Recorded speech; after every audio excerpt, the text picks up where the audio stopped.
Hey, what's up? It's me, Nate Almighty, and I'm back with another theory for season 4 of Raising Kanan. And what we're going to do today is we're going to break down exactly how we should expect Kate Egan and young Tommy to appear in the story as today. Because I could change my mind tomorrow, but today I feel like we will see Kate Egan or Tommy in the story first, and maybe even for a couple episodes before Ghost and Ghost Father come into the mix. I have a theory about how Rock or Marvin will be the people who meet Kate Egan or Tommy first, and how that leads to Rock or Marvin hiring Kate Egan to move weight for her in the strip club, as due to the heat between the mafia and also between the police and also between Snaps and Pop, and everyone is going to make things very hot, and they're going to run out of options to get money. And even though Kate Egan will be connected to Tony Teresi, who also works for the mafia, there will be a way for Rock to get in there and get money, as right now we have not seen Rock expand in the way that I'm suggesting that she will expand, okay? But here are the details that go into why Rock or Marvin takes a liking to Tommy, and how it will lead to us coming across situations that we already know about Tommy's history in regards to Kate and OG Power, and I'm going to make it all connect. This video is going to be another banger. Like, share, comment, subscribe if you're really rocking with me. Without further ado, let's get to it. Now, people, let's break it down like this. All of the Thomas family businesses will be affected by either the silent war with Unique, Russo and the Jersey Mob, or the police. What none of them will expect is for Rock or Marvin to start doing business with another sector of a mob organization. Why? Because money talks. So it doesn't matter who got beef with who knows who. When it comes to money and who wants to get it, people break rules, people break laws, as we've already seen, right? But first situation I want to present is, right? First, Rock meets Tommy and takes him to his mother, and then gets to know Kate and sees how she can use her.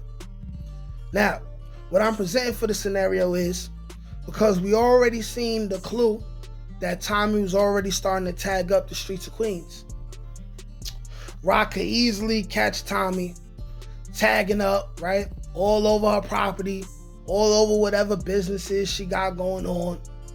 And first she starts to notice the tag, but then she catches Tommy one night or early in the morning. She's like, who's this little white boy, right, tagging up my shit, right, destroying my property? She meets Tommy.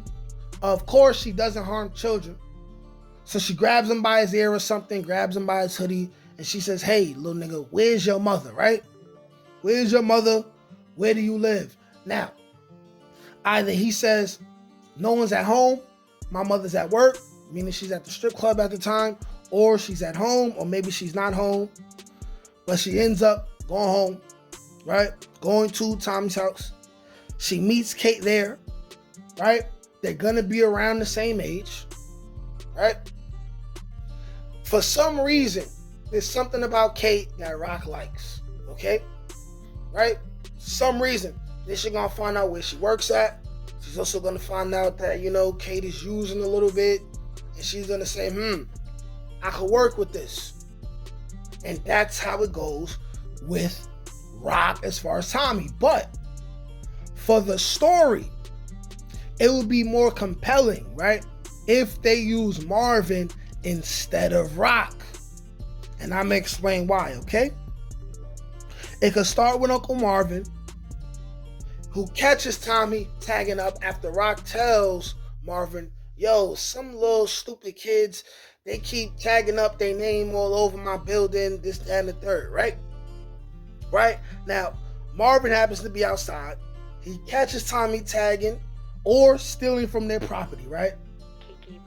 catches him stealing Italian. Marvin catches him, sees that it's a little kid, right? And we're gonna assume him to be 13, 14, right? Just like around the time where they met Kanan.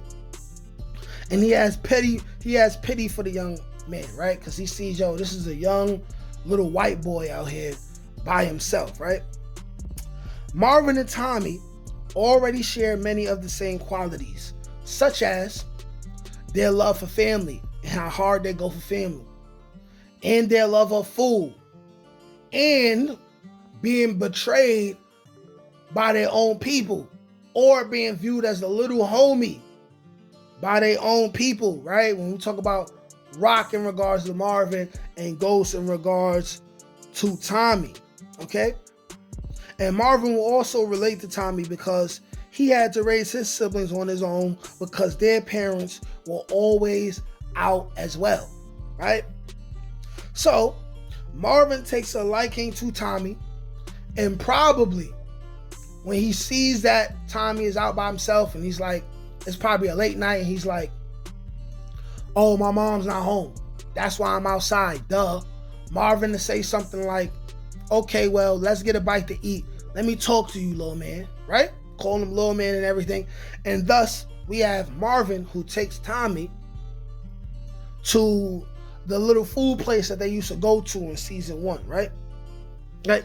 I know that Tommy and Ghost never spoke about Marvin that much in OG Power, but if this was one of the very few meetings that Tommy had with Marvin before Marvin got killed or sent to jail, then by the time OG Power comes, it's like 20 years. So he didn't have that much impact on their life in the grand scheme of things, right? But like I said, Marvin takes a liking to Tommy. Now, Marvin would take Tommy home, and realizing that Tommy really is left alone and left alone all the time, right? He'll make a mental note of that. And y'all know Uncle Marvin. He loves the kids. He loves to look out for the kids, right? So during that first encounter, Marvin gives Tommy some money and promises to come back and check up on him, right? And tell him that he'll look out for him as long as he stops tagging up the area where Rock's businesses and whatever real estate she got going on is over there, right?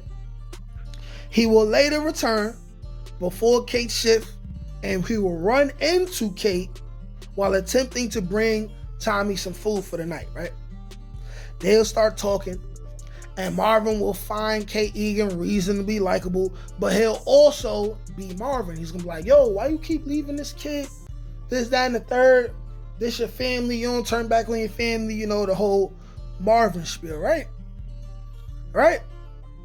But then, while talking to Kate, and also remembering all the money issues that they possibly had at the time, he will realize that Kate Egan works somewhere where if they take advantage of the situation, they can have Kate move away in the strip club, right? Pass it amongst the girls.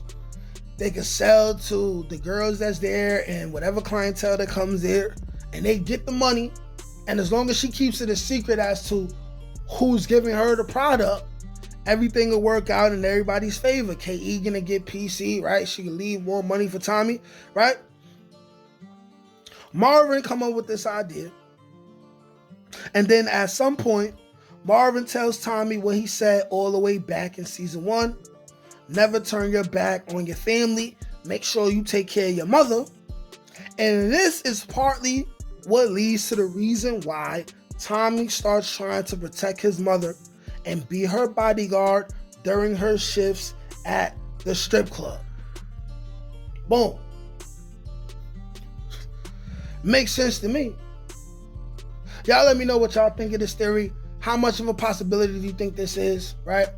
Do you think this would be a good part of the character arc for bringing in Tommy and Kate, and also towards the end of Marvin in this series? How else will we be able to bring Tommy and Kate Egan in where it would make sense? Y'all let me know in the comment section. Like, share, comment, subscribe. Can't teach that shit, nigga. Come on. That's God gifted. That's touched by an angel. That's on the dome, nigga.